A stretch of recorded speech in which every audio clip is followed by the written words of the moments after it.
Big boss season 7 lady കണ്ടസ്റ്റൻസിൽ വെച്ച് നോക്കുമ്പോഴത്തേക്കും ഇപ്പോൾ ഏറ്റവും കൂടുതൽ ഒരു തരംഗമായി മാറിയിരിക്കുന്നത്, അല്ലെങ്കിൽ സോഷ്യൽ മീഡിയയിൽ ഒരു ചർച്ചയായി മാറിയിരിക്കുന്നത്, അല്ലെങ്കിൽ നമുക്ക് ഒന്ന് സ്ട്രോങ് ആയിട്ടുള്ള ഒരു ലേഡി ആയിട്ട് തോന്നിയിരിക്കുന്നത്, അത് ഈ പറയുന്ന തരത്തിൽ അനിമോളോ രേണുവോ ഒന്നും തന്നെയല്ല. അവരെയൊക്കെ അങ്ങോട്ട് മാറ്റി നിർത്തുക.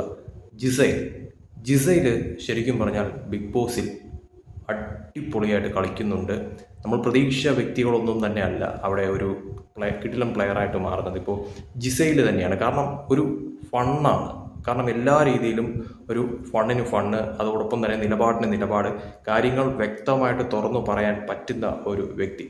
ഈ ലാംഗ്വേജ് പ്രോബ്ലം ഉണ്ടെങ്കിൽ പോലും അതൊന്നും തന്നെ കാര്യമാക്കാതെ പറയേണ്ട കാര്യങ്ങൾ കൃത്യമായിട്ട് ആരുടെ മുഖത്ത് നോക്കിയും പറയുന്ന ഒരു വ്യക്തിയാണ് ജിസൈൽ എന്ന് പറയുന്നത്. അതുകൊണ്ട് തന്നെ ജിസൈലിന് ഇപ്പോൾ കേരളക്കരയിൽ വോട്ട് കൂടി വരുന്നുണ്ട് എന്നുള്ളതൊരു യാഥാർത്ഥ്യമായിട്ടുള്ളൊരു കാര്യം തന്നെയാണ്.